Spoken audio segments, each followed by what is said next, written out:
Bahas Enrakyoten dong. Oke, mari kita bahas. Enrakyoten merupakan zanpakuto milik keluarga bangsawan agung Sunayasiro yang diturunkan secara turun-temurun kepada kepala keluarga Sunayasiro. Jadi, zanpakuto ini hanya dimiliki oleh kepala keluarga Sunayasiro yang sah. Zanpakuto ini hanya muncul di versi novel berjudul CFYOW. Wujud tersegel zanpakuto Enrakyoten seperti ini dengan subak atau pelindung pedang berbentuk 5 sisi yang melengkung dan termasuk ke dalam zanpakuto bilah panjang. Enrakyoten adalah zanpakuto turun-temurun klan Sunayasiro. Lantas, kemana zanpakuto milik Tokinada? Wujud dan nama zanpakuto Tokinada tidak diketahui, termasuk shike dan bankainya. Tokinada dikeluarkan dari Gote 13 karena menghabisi istrinya. Kemudian zanpakutonya disita dan dikunci. Kembali lagi ke pembahasan Enrakyoten. Awalnya, Tokinada memanggil nama Enrakyoten dengan nama Kuten Kyokoku, yang memiliki kemampuan memantulkan serangan dari zanpakuto lainnya atau lawannya.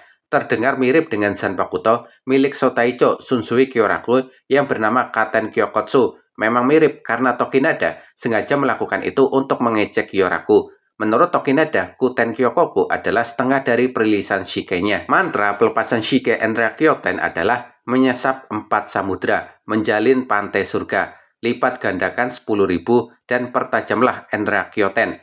Setelah itu, subah pedang atau pelindung pedangnya berubah menjadi persegi dengan garis di dalamnya. Bila pedangnya berbendar terang yang menyilaukan mata, namun tak lama pancaran cahaya itu perlahan meredup. Setelah meredup, perlahan bila zanpakuto Enrakyoten juga ikut memudar, sehingga Tokinada hanya memegang gagang zanpakutonya saja. Dalam proses shike-nya, pedang Enrakyoten masih sama seperti wujud tersegel, hanya subak atau pelindung pedangnya saja yang berubah.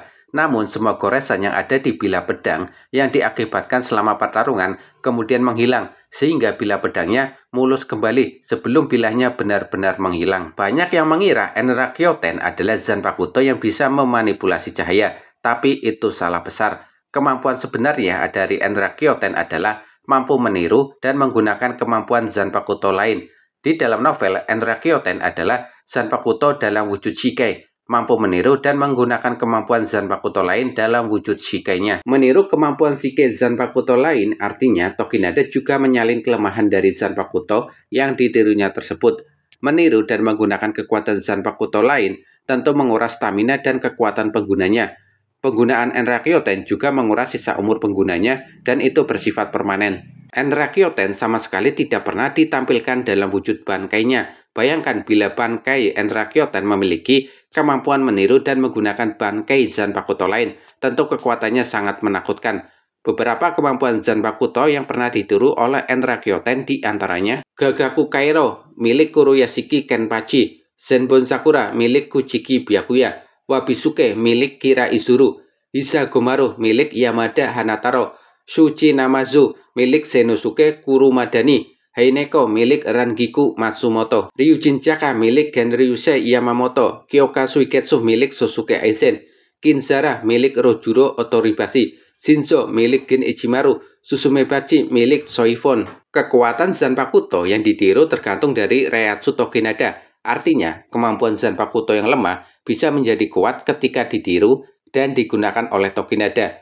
Begitupun sebaliknya, kemampuan zanpakuto yang kuat bisa menjadi lemah ketika ditiru dan digunakan oleh Tokinada. Misalnya, kekuatan asli Ryujinchaka tentu lebih kuat daripada kekuatan Ryujinchaka yang ditiru oleh Tokinada. Setelah kematian Tokinada, Enrakyoten kembali dikurung dan disimpan oleh klan Sunayashiro.